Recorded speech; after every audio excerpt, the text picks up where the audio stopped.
لله رب العالمين وبه نستعين على أمور الدنيا والدين والصلاة والسلام على أشرف الأنبياء والمرسلين سيدنا محمد وعلى آله وصحبه أجمعين. أشهد أن لا إله إلا الله وحده لا شريك له وأشهد أن سيدنا محمدا عبده ورسوله. اللهم صل وسلم على سيدنا محمد مفتاح باب رحمة الله عدد ما في علم الله صلاة وسلاما دائمين بدوام ملك الله وعلى آله وصحبه. Amma ba'd, alhamdulillah, segala puji kita haturkan kehadirat Allah Subhanahu wa taala, salawat dan salam kita haturkan kepada junjungan kita Nabi besar Muhammad sallallahu alaihi wasallam beserta keluarga dan para sahabatnya. Ikhwan rahimakumullah, alhamdulillah, pada hari ini adalah hari Tarbiyah tanggal 8 Dzulhijjah. Kita yang ada di Indonesia ini sesuai dengan matlak daripada hilal, maka kita masih pada tanggal 8 Dzulhijjah. Ikhwan kita yang ada di Saudi Arabia sedang melakukan ibadah haji saat ini sudah masuk hari yang ke-9 Dzulhijjah. Wukuf Arafah, satu amalan yang luar biasa. Nabi menyatakan dalam hadisnya, al-hajju Arafah, haji itu adalah Arafah. Pokok daripada amalan ibadah haji adalah wukuf di Arafah. Tentunya doa-doa dikabulkan oleh Allah, mustajab di waktu-waktu yang semacam ini. Kita yang ada di Indonesia ikut pula nimbrung dalam doa-doa, dalam amalan-amalan, dalam zikir-zikir. InsyaAllah kita dapat keberkahan dari orang-orang yang wukuf di Arafah. Bagaimana Allah mengampuni mereka, insyaallah kita pun mendapatkan ampunan dari Allah Subhanahu wa taala. Amin ya rabbal alamin. Begitu pula kita yang tentunya masih diberikan kesempatan untuk puasa di hari esok harinya tanggal 9 Dzulhijjah bagi yang ada di negeri ini. Ikhwan rahimakumullah, kita melanjutkan pembahasan tafsir dari surat Shad sampai ayat yang ke-77. Dan ini masuk pada bagian akhir daripada surat Shad. Insyaallah kita akan selesaikan pada kesempatan ini. Disebutkan di dalam ayat tersebut, a'udzubillahi minasyaitonirrajim, bismillahirrahmanirrahim, qala fakhruj minha fa innaka rajim. Allah Subhanahu wa taala mengatakan kepada iblis pada saat itu untuk keluar daripada surga, karena fa innaka rajim, engkau termasuk orang yang makhluk yang dilaknat oleh Allah Subhanahu wa taala. Apa arti laknat?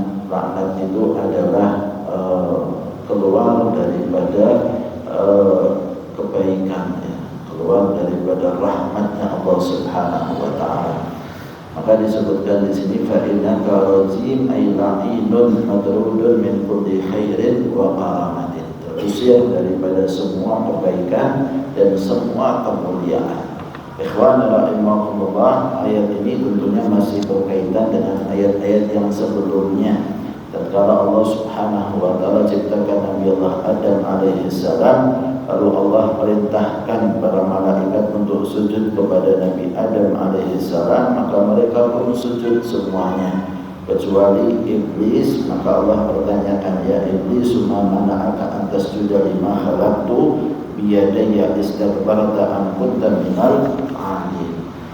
Ikhwan rahimakumullah, Allah jelaskan di sini ketika iblis menjelaskan bahwa qala ana khairun minhu khalaqtani min narin wa khalaqtahu min tin, maka dijawab oleh Allah Subhanahu wa taala dengan pernyataan ini, fakhruj minha fa innaka rajim wa inna 'alaika la'anati ila yaumiddin. Dan sesungguhnya engkau adalah orang yang jauh daripada rahmatku ila yaumiddin, sampai pada hari pembalasan.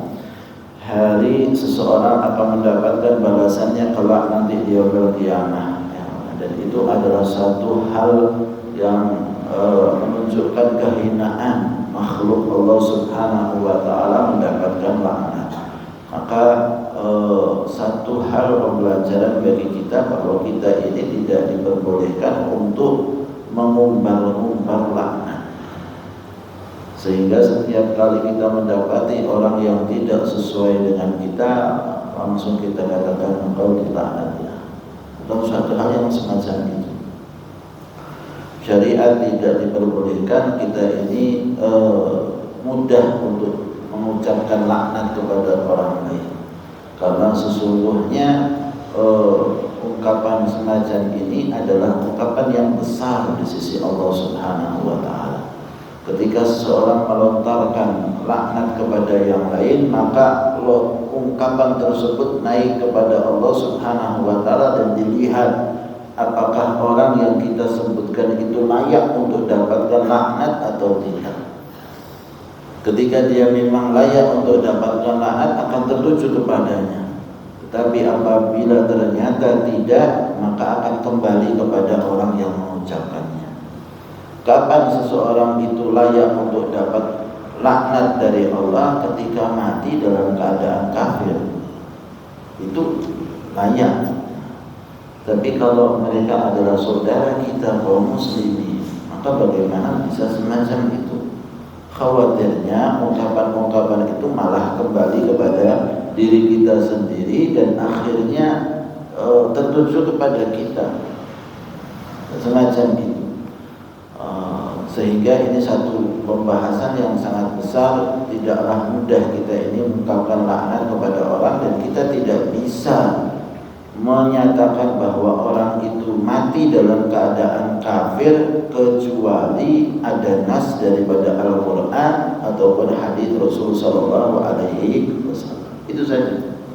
Siapa? Oh ya, Iblis, kemudian Fir'aun, kan gitu. Haman, Qarun, yang ada disebutkan di dalam Al-Quran. Itulah mereka orang-orang yang boleh kita sandarkan laknat kepada mereka. Tetapi kepada yang lainnya nggak bisa. Kalau nggak ada ayat Al-Quran maupun hadis Rasul Sallallahu Alaihi Wasallam. Dan bukan satu anjuran bagi kita bahwa kita dalam zikir kita mengatakan laknatullah alaihi, iblis laknatullah alaihi. Ada dalam zikir supaya kita ini banyak-banyak zikir. Zikirnya apa? Zikirnya iblis laknatullah alaihi, iblis laknatullah alaihi sampai 1000 kali. Apakah itu membuat cahaya di dalam hati seseorang? Kan tidak. Taulah kita bahwa itu bukan suatu hal yang dilanjutkan, walaupun sampai pada taraf iblis. Enggak ada pikiran untuk kita membaca hal-hal semacam itu kepada yang layak untuk dapat laknat dari Allah Subhanahu wa Ta'ala, apalagi kepada sesama kaum muslimin. Maka kemudian dilanjutkan di dalam ayat, qala rabbi fa'anzirni ila yaumi yub'atsun. Maka iblis pada saat itu minta kepada Allah Subhanahu wa Ta'ala, akhirni wa amhilni, buat aku ada waktu kesempatan ya Allah, dan tidak mengalami kematian sampai kapan? Ila yaumi yub'atsun, sampai pada hari makhluk dibangkitkan oleh Allah Subhanahu wa Ta'ala dari kuburnya. Jadi pada saat itu ketika iblis tahu bahwa dirinya dapat laknat dari Allah, maka iblis minta sama Allah Subhanahu wa Ta'ala supaya dikasih umur panjang. Sampai kapan? Iblis mintanya sampai hari kebangkitan, bukan sampai hari kiamat, bukan. Dia inginnya tidak mengalami kematian pada hari kiamat. Dia minta sama Allah Subhanahu wa Ta'ala untuk supaya dikasih umur panjang, kasih kesempatan ya. Tidak lain disebutkan oleh Abu Su'ud arada bidzalika an yajida fushatan li ihwaihim. Dia ingin mendapatkan kesempatan untuk supaya bisa menyesatkan manusia, wa ya'khudhu minhum ta'rahu, menuntut balas apa yang terjadi pada dirinya, wa yanju minal maut bil kulliyah. Dia berusaha untuk bisa selamat daripada kematian, idla mauta ba'dal ba'thi, karena sesungguhnya setelah kebangkitan itu tidak ada kematian. Orang kalau sudah sampai pada hari kebangkitan, berarti selanjutnya tidak ada kematian. Nah, iblis berusaha untuk dapatkan itu dengan mengatakan kepada Allah Subhanahu wa taala, "Qala rabbi fa'anzirni ila yaumi yub'atsun." Ya Allah, tunda waktu kematian aku ini sampai pada hari kebangkitan. Fa'ajabahu Allah taala bi annahu mu'akhkharun. Maka dijawab oleh Allah Subhanahu wa taala bahwa memang dikasih kesempatan. Qala fa innaka minal mundharin. Ya, kamu termasuk orang yang ditunda kematiannya. Kapan? Ila yaumil waqtil ma'lum. Sampai pada hari yang memang sudah ditentukan oleh Allah Subhanahu wa taala, yaitu hari ketika ditiupkan sangkakala pertama kali, hari kiamat. Hatta yamutan nas wa tantahi muhimmatuka, ya, sampai berakhir daripada tugasnya kamu. Tugasnya syaitan itu apa? Tugasnya syaitan ganggu manusia. Manusianya sudah mati semuanya, selesai sudah. Iblis pun juga akan termasuk yang mati, termasuk yang binasa. Artinya dikasih kesempatan oleh Allah Subhanahu wa taala iblis tersebut dan tidak mati sampai hari kiamat. Sampai pada hari kiamat, sehingga ketika hancur binasa semua makhluk termasuk yang mati pula adalah iblis. Nah, ikhwan rahimakumullah, dalam ayat ini ada satu pembelajaran. Iblis yang sudah dilaknat oleh Allah Subhanahu wa taala, doa minta sama Allah Subhanahu wa taala dikabulkan. Iblis saja sebagai makhluk yang dilaknat oleh Allah Subhanahu wa taala, Allah sedang marah ini kepada iblis karena enggan tidak mau sujud kepada Nabi Adam sesuai dengan perintahnya. Maka iblis pada saat itu minta sesuatu, dikasih kok sama Allah. Dikasih sama Allah. Allah memang memberikan satu kesempatan dalam hal ini. Ya sudah, ada makhluk yang namanya manusia, lalu kemudian ada musuhnya. Musuhnya siapa? Musuhnya adalah iblis. Iblis yang merasa bahwa dia akhirnya dapat laknat, padahal tadinya ahli ibadah. Dia akhirnya terusir dari surga, padahal tadinya berada di dalam surga dengan kenikmatan yang ada di dalamnya, bisa masuk ke dalamnya. Iblis pada saat itu, maka ternyata sebab manusia dia pun terusir, terlaknat. Maka wajar kalau iblis itu sangat memusuhi yang namanya manusia, dan dia berusaha untuk mengganggu manusia sampai akhir hayatnya. Maka Allah Subhanahu wa taala berikan kesempatan itu kepada iblis. Ketika iblis minta doa supaya dipanjangkan umurnya, dikasih panjang umur loh sama Allah Subhanahu wa taala. Ini sudah ulang tahun keberapa iblis? Ribuan tahun. Dikasih kesempatan hidup oleh Allah Subhanahu wa taala. Pengikutnya tambah banyak, syaitannya juga tambah banyak, kan begitu. Sehingga ikhwan rahimakumullah, Allah Subhanahu wa taala kasih kesempatan kepada iblis, begitu pula kepada manusia. Mintalah kepada Allah Subhanahu wa taala, berharaplah kepada Allah, jangan putus asa. Jangan putus asa, karena sungguhnya Allah Subhanahu wa taala sangat senang kepada hamba yang selalu kembali kepada Allah Subhanahu wa taala, berharap dan meminta kepada Allah Subhanahu wa taala. Bahkan Allah Subhanahu wa taala suka kepada hamba yang meminta kepada Allah dengan sungguh-sungguh, boleh memaksa kepada Allah Subhanahu wa taala di dalam doanya, di dalam harapannya, dalam permintaannya kepada Allah Subhanahu wa taala. Dia minta dengan sungguh-sungguh. Kalau bahasa kita itu ngucap, minta sama Allah Subhanahu wa taala sambil kemudian dia pun merintih-rintih kepada Allah Subhanahu wa taala, dan Allah sangat suka kepada hamba yang semacam ini. Maka jangan putus asa dari Allah Subhanahu wa taala, karena yang berputus asa dari rahmatnya Allah itu hanya iblis dan kelompok-kelompoknya. Muslim, mukmin, ya tentunya tidak akan berputus asa Iblis saja dikasih kok sama Allah Subhanahu wa taala, apalagi seorang muslim mukmin setiap kali berdoa pasti dikabulkan doanya oleh Allah Subhanahu wa taala. Allah terkadang menunda daripada ijabah tersebut. Ada seseorang punya harapannya sangat diinginkan, tapi Allah Subhanahu wa taala katakan kepada malaikat Jibril, katakan kepadanya bahwa sungguhnya cegah keinginannya. Apa yang diharapkan, yang diminta jangan dikasih. Tutup semuanya. Lu kenapa? Karena aku suka kepada rintihannya. Allah suka kepada hamba rintihannya. Kalau dikasih langsung dia gak akan minta lagi sama Allah Subhanahu wa taala. Sehingga selalulah husnudzan kepada Allah, berprasangka kepada Allah Subhanahu wa taala. Karena yang namanya manusia, seorang muslim mukmin semua keadaannya baik, gak ada yang buruk sama sekali. Dia kena musibah bisa bersabar, dikasih pahala kok sama Allah Subhanahu wa taala. Dia kemudian mendapatkan nikmat, bisa bersyukur kepada Allah, dikasih pahala oleh Allah. Gak ada yang namanya dosa dalam hidupnya kalau seseorang bisa menyikapinya dengan baik.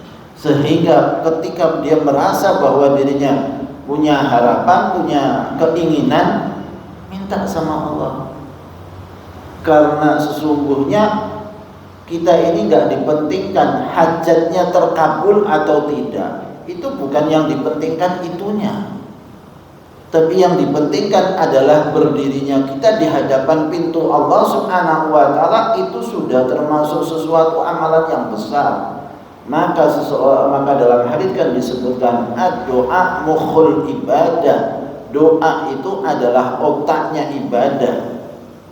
Karena seorang ketika berdoa, dia memposisikan dirinya sebagai seorang hamba yang perlu kepada Allah Subhanahu wa ta'ala. Kalau dia tak pernah berdoa, merasa bahwa dia tak butuh sama Allah Subhanahu wa ta'ala. Sehingga Nabi SAW menganjurkan kepada kita, mintalah kepada Allah Subhanahu wa ta'ala walaupun tali sepatu yang putus.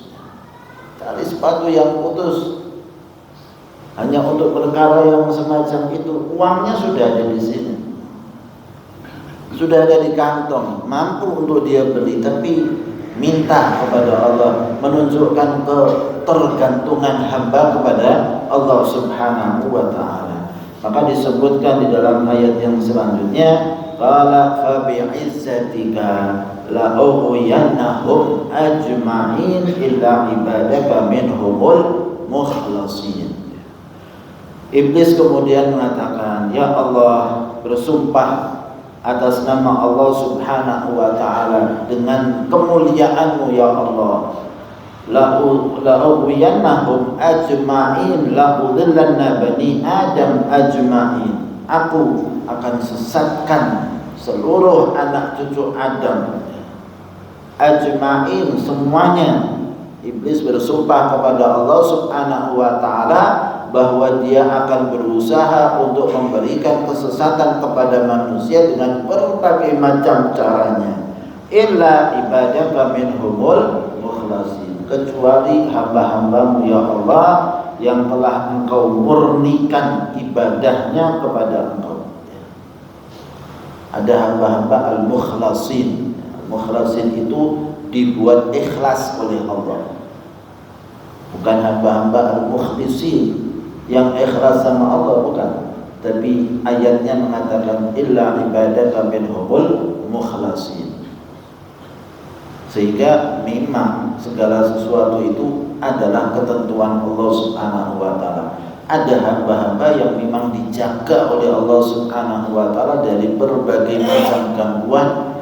Orang lain kalau mendapatkan gangguan semacam itu gak akan kuat, tapi hamba ini dikasih oleh Allah taufik hidayahnya, sehingga ketika dia pun beramal, gangguan-gangguan itu mudah untuk dia lalui. Kenapa? Diikhlaskan oleh Allah. Allah yang ikhlaskan hamba tersebut. Sehingga memang semuanya kembali kepada Allah Subhanahu wa taala. Seorang hamba mendapatkan perlindungan dari Allah Subhanahu wa taala sehingga syaitan pun enggak bisa ganggu mereka. Syaitan tidak bisa ganggu. Mau diapakan enggak bisa. Mau diganggu dengan apapun, mau sesatkan, istiqamah. La tazalu ta'ifatu min ummati dhahirina 'alal haqq la yadhurruhum man khalafahum. Sungguh tetap akan terus ada sekelompok daripada umatku yang selalu berada di atas kebenaran, tidak akan membahayakan mereka siapapun yang berselisih dengan mereka. Mereka tetap istiqamah sampai kapan? Sampai hari kiamat. Kelompoknya akan tetap ada itu. Orang-orangnya tetap ada. Yang lain sibuk dengan dunianya, yang lain sibuk dengan maksiatnya, yang lain sibuk dengan hartanya. Tapi ada orang-orang yang sibuknya sama Allah terus. Dan setiap saat kelompok tersebut tetap ada, nggak akan berubah kelompok tersebut. Dari masanya Rasul Shallallahu Alaihi Wasallam, kelompok itu tetap akan ada. Ya sesuai manhajnya dengan manhajnya Rasul Shallallahu Alaihi Wasallam, sesuai dengan manhajnya sahabat Nabi Shallallahu Alaihi Wasallam. Mau dirubah, mau diganggu, mau diapakan kelompok tersebut, istiqamah dalam mendekatkan diri mereka kepada Allah Subhanahu wa taala hatta ya'tiya amrullah, sampai datang perkara Allah, yaitu hari kiamat. Maka kan disebutkan bahwa hari kiamat tidak akan terjadi hingga tidak ada lagi orang yang mengatakan Allah, Allah, Allah. Jadi sudah habis, barulah terjadi hari kiamat tersebut. Maka dalam hal ini ada hamba-hamba Allah yang memang dijaga oleh Allah. Iblis dengan berbagai macam pengalamannya nggak bisa ganggu orang-orang, nggak bisa ganggu. Pada satu kesempatan ada seorang ulama, kalau tidak salah itu adalah Syekh Abdul Qadir Al-Jilani. Iblis berusaha untuk mengganggunya dengan mewujudkan dirinya sebagai santrinya, datang kepada Syekh untuk khidmat kepada Syekh. Ya sudah, dibiarkan sama Syekh, bantu Syekh dan sebagainya. Sudah berlalu lama, setahun, 2 tahun, dan dia berusaha untuk mendekat supaya Syekh akhirnya condong kepada dirinya dan dijadikan dia sebagai murid khusus oleh Syekh Abdul Qadir Al-Jilani, yang didekatkan kepada Syekh Abdul Qadir Al-Jilani. Datang temannya Syekh Abdul Qadir Al-Jilani, orang yang saleh, orang yang dekat kepada Allah Subhanahu wa taala. Berkunjung, bersilaturahmi, tazawur fillah. Ketika bicara dengan Syekh Abdul Qadir Al-Jilani, dibantu sama muridnya tadi yang khusus. Orang yang saleh tadi langsung merasa gak nyaman. Ya tahulah dia. Lalu bicara sama Syekh, gimana kamu itu? Ini iblis ini. Ini syaitan. Kok ada di tempat kamu? Ya saya biarkan dia jadi membantu saya, biar dia khidmat sama saya, tunduk sama saya. Maka iblis pada saat itu marah. Kamu tahu dari awal? Iya saya tahu dari awal. Kamu kira saya nggak tahu?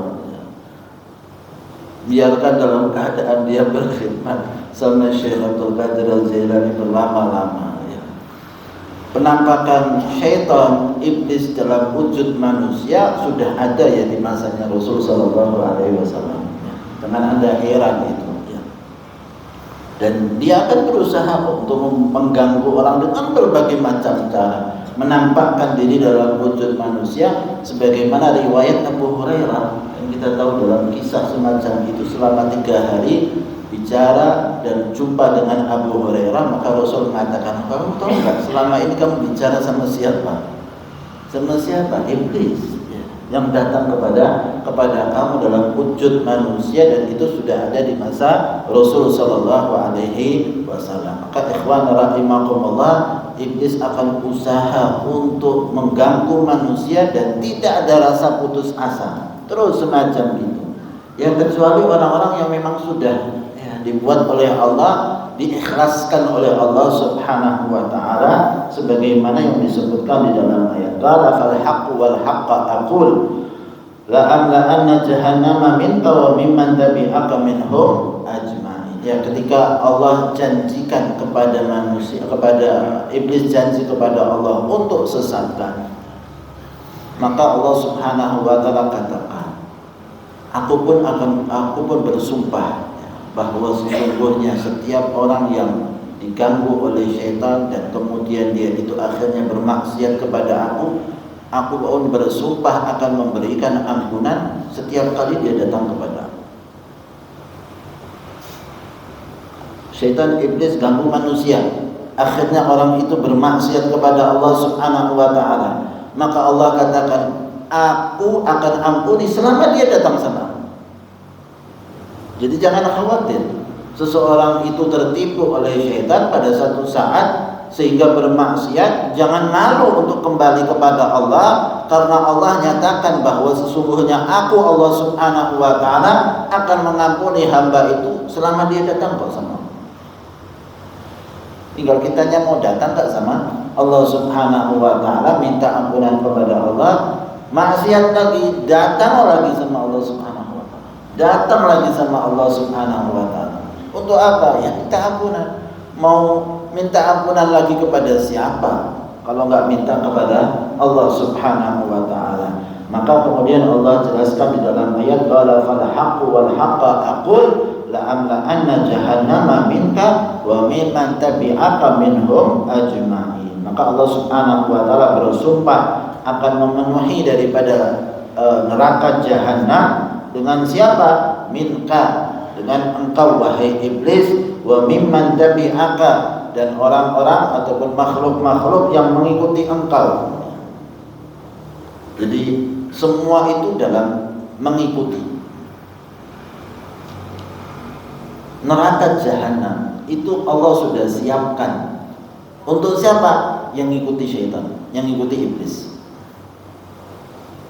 Yang mengikuti iblis itu kelompoknya bakal masuknya kemana? Ke neraka. Dan tinggal kita ngikuti siapa, kan begitu berarti. Berarti permasalahan adalah mengikuti. Orang-orang yang mengikuti iblis sudah disediakan tempatnya di neraka. Tetapi orang-orang yang mengikuti Rasul sallallahu alaihi wasallam, mengikuti sahabat, mengikuti keluarga Nabi sallallahu alaihi wasallam, mengikuti ulama, ya tentunya kan namanya mengikuti. Berarti surga pun dipersiapkan oleh Allah Subhanahu wa taala kepada orang-orang yang mengikuti penghuni surga. Tinggalkan kita sudah tahu ya dalam ayat Al-Quran siapa orang-orang yang masuk dalam surga. Kita kan sudah tahu. Oh, Rasul sallallahu alaihi wasallam pasti masuk surga. Sahabat kan sudah dimasukkan di dalam ayat-ayat Al-Quran bahwa mereka dijanjikan oleh Allah Subhanahu wa taala surga. Keluarga Nabi sallallahu alaihi wasallam, hadis-hadis Nabi sallallahu alaihi wasallam menyatakan bahwa mereka adalah orang-orang yang mendapatkan kemuliaan di sisi Allah Subhanahu wa taala. Maka silahkan ikuti orang-orang yang mulia.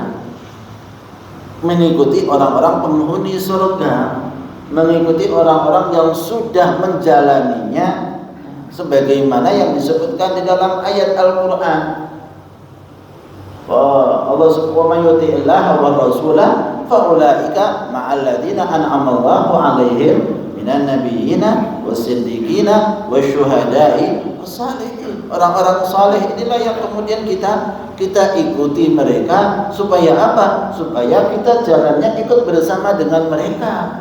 Karena sesungguhnya neraka jahanam akan dipenuhi oleh Allah Subhanahu wa taala oleh iblis dan yang mengikuti iblis. Wa mimman tabi'aka minhum ajma'in. Sudah berarti neraka itu bagi ya makhluk-makhluk, entah itu manusia, entah itu jin, yang mengikuti iblis. Sedangkan surga itu Allah Subhanahu wa taala persiapkan bagi orang-orang yang mengikuti para nabi, para siddiq, para syuhada dan sholihin. Silahkan ikuti mereka, maka akan sampai jalannya kepada surga Allah Subhanahu wa taala. Maka kemudian di dalam ayatnya akhir daripada surat As-Sad disebutkan qul ma as'alukum alaihi ajra. Qul ma as'alukum alaihi min ajrin wa ma ana minal mutakallifin. Katakanlah wahai Rasul sallallahu alaihi wasallam, aku Rasul sallallahu alaihi wasallam tidak minta upah sedikit pun atas penyampaian risalah ini. Kerja dakwahnya Nabi sallallahu alaihi wasallam tidaklah minta upah kepada umat, berikan sesuatu kepada Rasul, sama sekali tidak. Rasul enggak butuh, tapi sudah diberi kok sama Allah Subhanahu wa taala kemuliaan, kedudukan yang tinggi di sisi Allah Subhanahu wa taala. Wa ma ana minal mutakallifin, dan aku bukanlah termasuk orang-orang yang memaksakan diri, ay yatasanna'una wa yatahayyaluna hatta intahala an-nubuwah wa ataqawwal al-Qur'an. Saya ini bukan orang-orang yang memaksakan diri mengatakan sesuatu bahwa itu termasuk wahyu firman Allah, padahal itu bukan, ya. Tidak dilakukan oleh Rasul sallallahu alaihi wasallam. Rasul menyampaikan apa yang diberikan oleh Allah kepadanya, sehingga benar-benar Al-Quran itu datangnya dari Allah, bukan dari Rasul sallallahu alaihi wasallam. Buktinya apa? Buktinya ada satu keadaan Rasul sallallahu alaihi wasallam tidak bisa menyampaikan sesuatu ketika wahyu itu belum datang. Rasul janjikan kepada mereka, besok saya akan sampaikan, tapi nggak disampaikan oleh Rasul. Kita tahu dalam sejarah semacam ini, berhari-hari, gimana? Mana yang dijanjikan? Saya nggak bisa sampaikan, belum datang, wahyunya belum datang. Sehingga kemudian turun surat Al-Duha, ya, kepada Rasul sallallahu alaihi wasallam. Turun surat teguran dari Allah Subhanahu wa taala, jangan katakan sesuatu perkara bisu kecuali kamu katakan insyaallah. Kan begitu ayatnya. Memberikan teguran kepada Rasul sallallahu alaihi wasallam. Kalau Rasul mau sembunyikan, harusnya kan teguran enggak disampaikan pula oleh Rasul. Kalau Rasul mau simpan sajalah, milik dirinya sendiri sajalah ayat-ayat tersebut. Sehingga ayatnya enggak ada memberikan teguran sama Rasul, tapi nyatanya ada ayat-ayat yang memberikan teguran kepada Rasul disampaikan oleh Rasul sallallahu alaihi wasallam, menunjukkan bahwa Rasul bukan orang yang mengada-ngada dalam hal ini.